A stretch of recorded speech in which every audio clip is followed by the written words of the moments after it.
the first version of armor will be in as part of engineering, and it's going to dramatically change the balance between ballistics and lasers and all that stuff. Different tiers of ships and everything. So it's just fundamentally different how combat. Yeah, this is actually pretty big. Wow. If they're serious about that, hold on. Let's go back to a couple other videos they've done. There's one that I covered. So they originally started talking about this a little bit more in depth back when they introduced soft death. And they told us at the time that soft death was the original fallback, the halfway point, because they couldn't do armor yet. They needed to do, you know what? Let me search for soft death instead. That would make a lot more sense. They needed to do something that would give people a lot more time and sort of change the way that ships would work. All right, let's see if this one has something in it about that.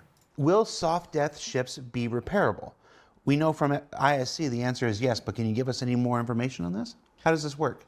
So the first thing is that soft death is a bit of a temporary solution. We don't have the full damage penetration. We showed a placeholder for it at CitizenCon.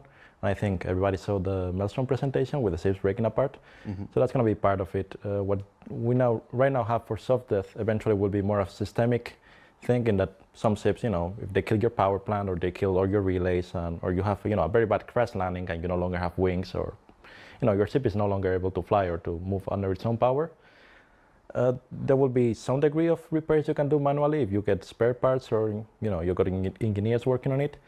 But as you mentioned, the SRB is also the solution when that ship cannot fly. There's nowhere to repair it on the field. You just tow it back to a base and do the regular repairs there. And so I understand. So like I said, right now we have this soft death. It's this the entire thing doesn't just destroy; it just becomes kind of a potentially useless hulk. But with the SRV, we'll now be able to grab it with a tractor beam and pull it back to a repair station and get it repaired instead of waiting for the insurance payout. The repair isn't in yet, so you will be able to move it, and but repairing, I think, doesn't. Like, we didn't prepare for that yet. So that's 2023, November 2023. This is 2 years ago. So here's where they talked about it last year.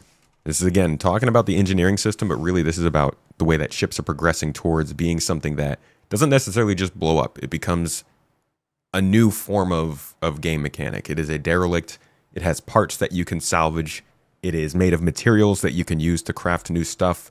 It is offering habitation if you can power it. It's offering power if you can siphon fuel out. Like, a ship doesn't end when it dies anymore, is sort of the goal here. Plant reaches 0 health, it will run into a critical failure, and that critical failure then will cause the entire ship to explode.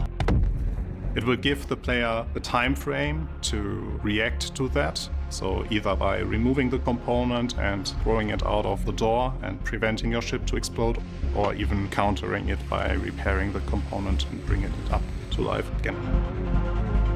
For the initial release, we have a limited amount of misfires, but we are preparing the system, or we did prepare the system to scale well for the future, so we can introduce multiple misfires, and that leads us to damage penetration.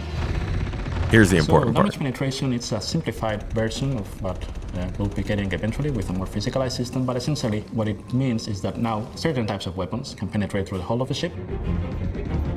And this is a function of the weapon itself, its penetration values, and also of the armor of the ship, which can be depleted over time.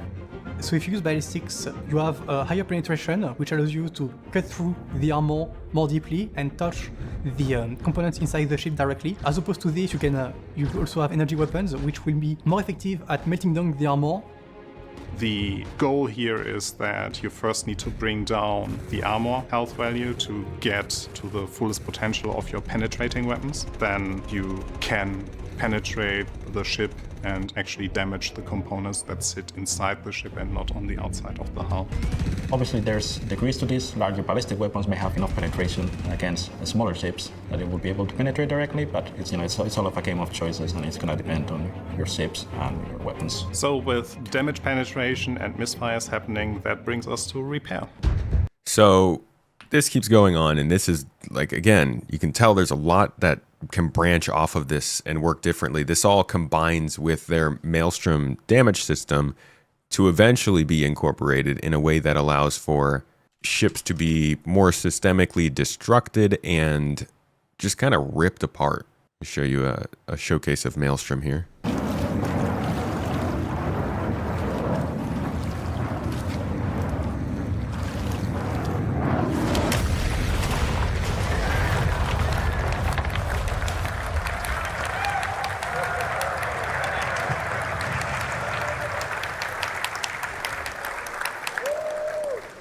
So yeah, Maelstrom is about just creating huge amounts of destructible environments. And it's not even just ships, it's supposed to be bases. And I think it's going to be a lot of stuff that's a little more temporary. I don't think it's going to be just every single thing is this destructible, because that would be insane. You can't, especially on an MMO.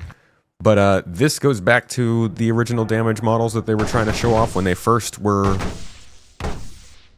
showing off how they wanted ships to be damaged. This is a video clip from around 2014, 2015.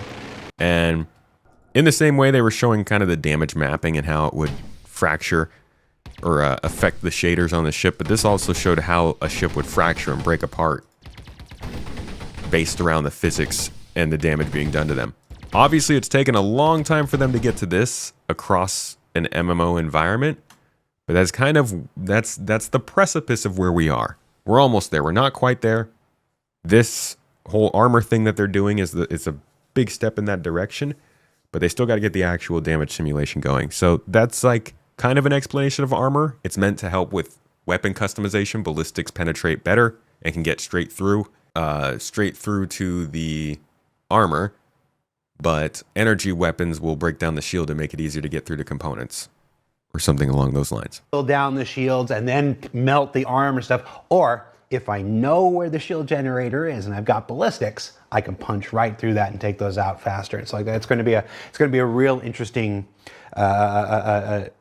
challenge and change to combat. You know, the more you know these ships, you know, the more effective you're going to be and stuff. And then of course, you know, continuing changes to flight model. The flight model will make that better and stuff as time goes on. Yeah, well, it also massively benefits people actually taking larger crews, because if you're trying to fly it on your own, you can't go around repairing all the like components in the bigger ship. So it encourages you to actually go out with your friends because they stay in the fight a bit longer. It's going to be a huge shift. What in the friends, Ben? Cruise ships. Yep. Wait, so, that's not Ben. We've got an ISC that'll air next week that we shot with Torsten. It'll go over a bit. Oh my God, we're getting an ISC. Now I can make content with their content. When the PTU goes, you'll learn more about engineering from PTU than you will from the ISC as well as and then we're working on a big engineering doc to release alongside 4 or 5 that'll help explain a bunch of the fundamentals and stuff. So cool, love that. We're all love shooting to get this out before the end of the year, so we're gonna do. There's also a very good document that I'll point you towards. I don't know how easy it is to find. I think it's this one. It's actually not very easy to find because you have to know exactly what to search to find it. It's not on their website anywhere, but it tells you basically everything that you need to know from a standpoint of how ships work and kind of how these like components are going to fit into the function of ships. I'll link this in the chat for you.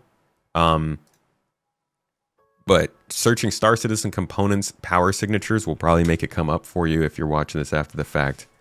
And this is like a good one if you just want to get a primer to get ready for engineering. This is a good thing to read to really understand how this is all going to work.